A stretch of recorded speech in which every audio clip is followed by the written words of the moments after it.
welcome to the very first edition of Ridin the Storm Out with a couple of Baptist ministers, and we are going to talk about issues of the day, but with a distinctly Christian slant. We hope that you'll follow us. Go to our tagline, Out Ridin', and hope you'll follow us every week. My name is Paul Blair. I'm a pastor, been 21 years, an ex-NFL football player, and with me, my good friend and co-pastor at Fairview Baptist Church. Yeah, Dan Fisher. Now, you said we're ministers. I'm a preacher. Ministers of mischief. I am a preacher. Ministers of destruction. Gotcha. We don't have very many preachers anymore. No, yeah. You know, I'm Paul. I'm excited about starting this because, you know, there are lots of conservative programs on the air. People like Glenn Beck, Sean Hannity, Mark Levin.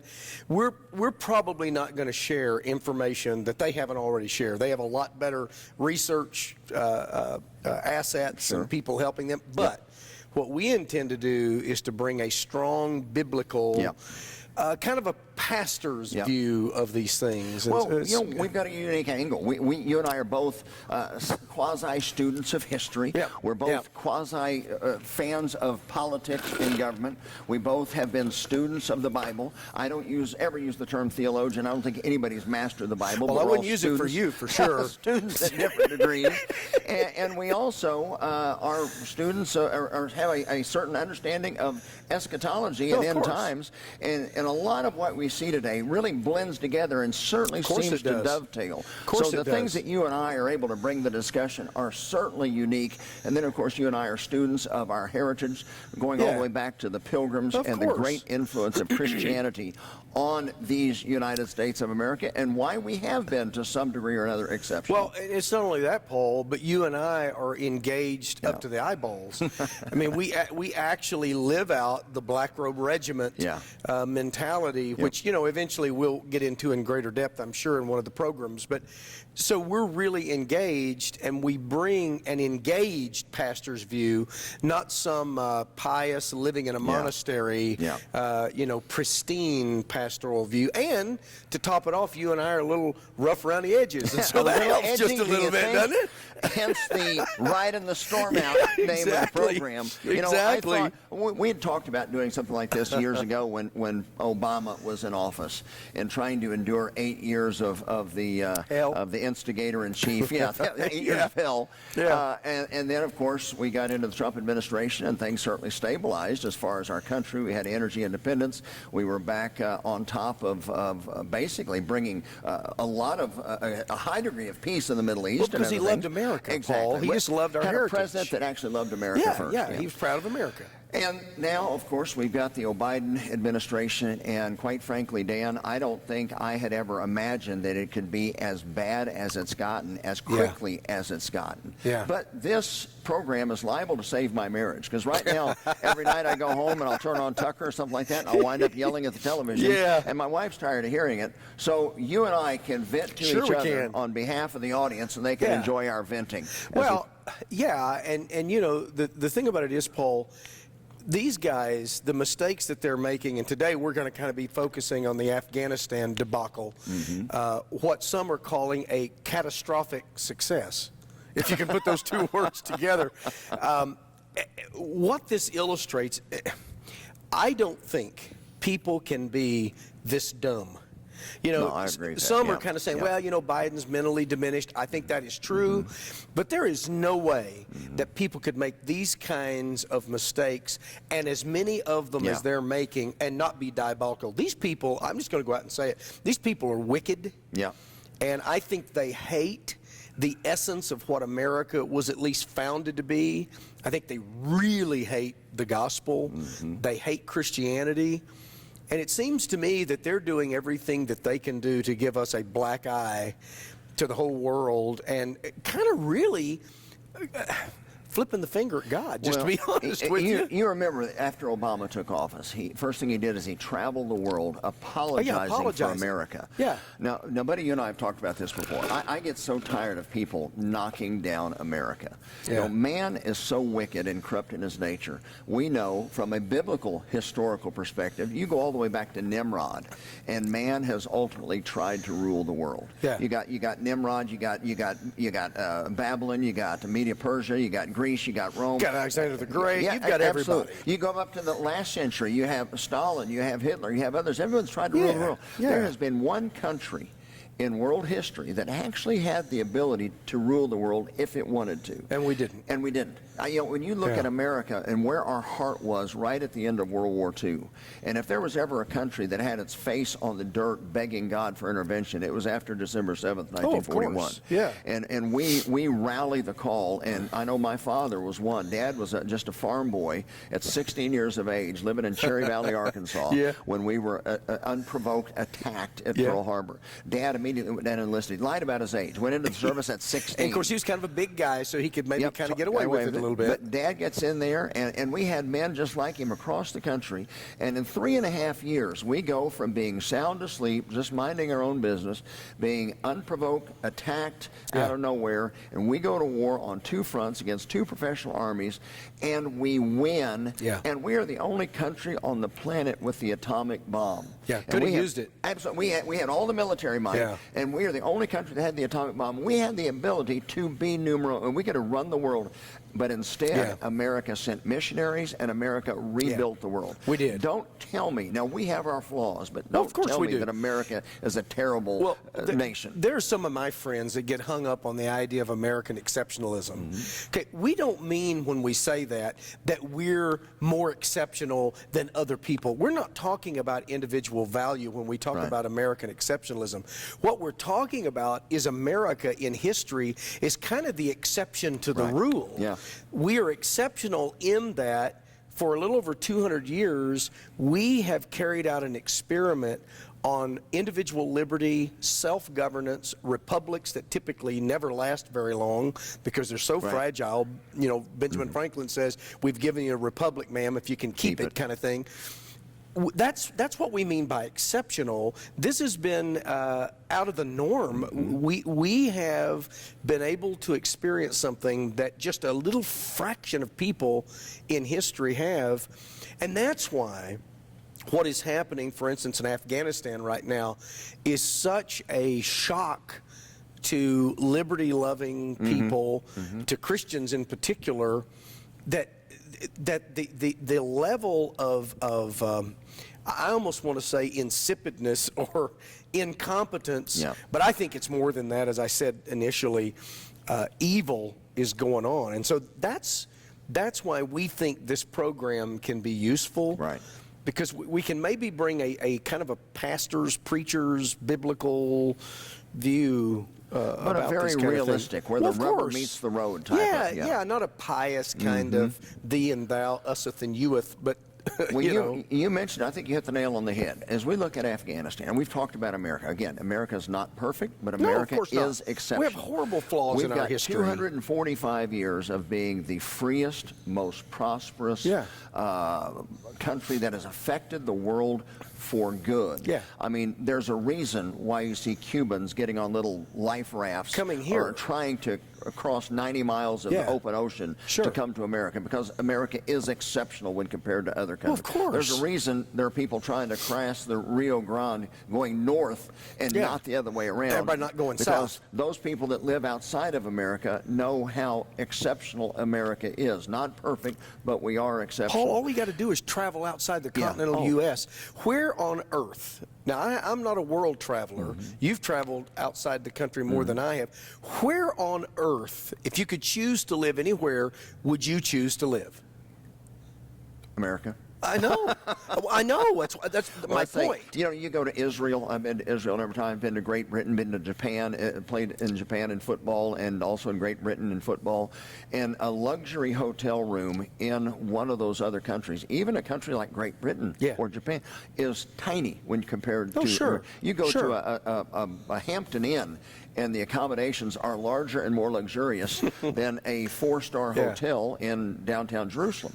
So America has been exceptional, and it's like a rising tide lifts all boats, because we have been exceptional even what you would consider poor in America or poorer in America is wealthy compared to the rest of the world. Yeah. No, there's no question. So, and that's what makes the deal with Afghanistan so troubling. Yeah, that's nuts. Because as you said, we couldn't have accidentally done it. There's no way that you can make this many dumb mistakes.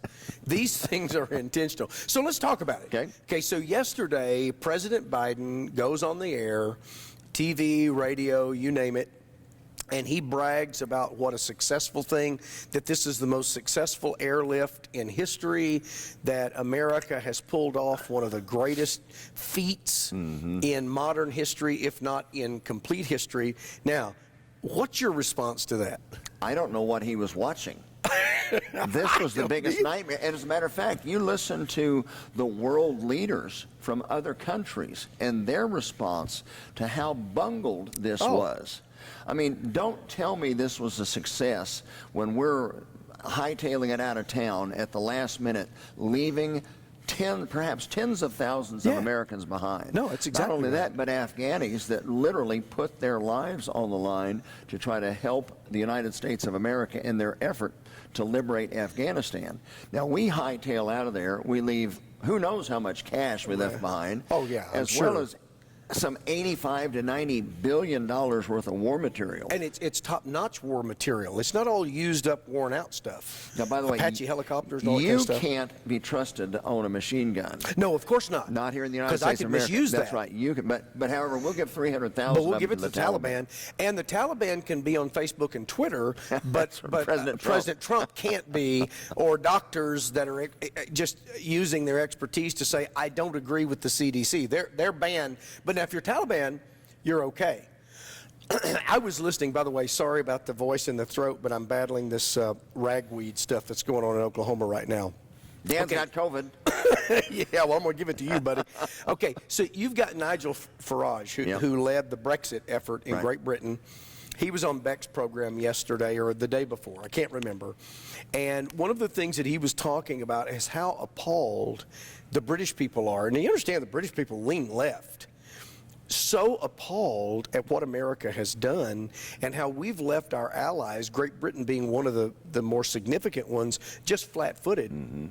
And Beck said, what can we do? And he said, well, maybe we could start with America offering an apology. And so Glenn did the right thing, and he said, well, on behalf of America, I want to apologize. Can you imagine how we actually look to the rest of the world?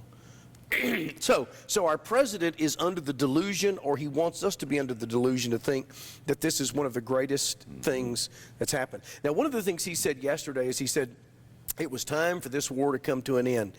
Do you know anyone who disagrees with that? No. No, I think we're all about that. He said we didn't want to be bogged down in Afghanistan. Well, I didn't know we were.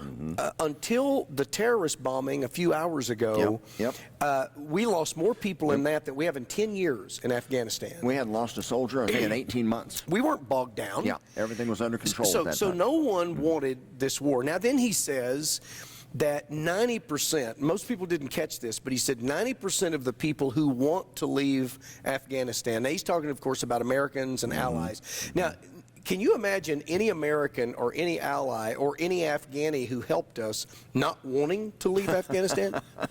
Yeah, and he says 90% of them have been evacuated. Okay, let's just take him at his word, 90%. So let's say, because he's claiming that we've evacuated over 100,000 people.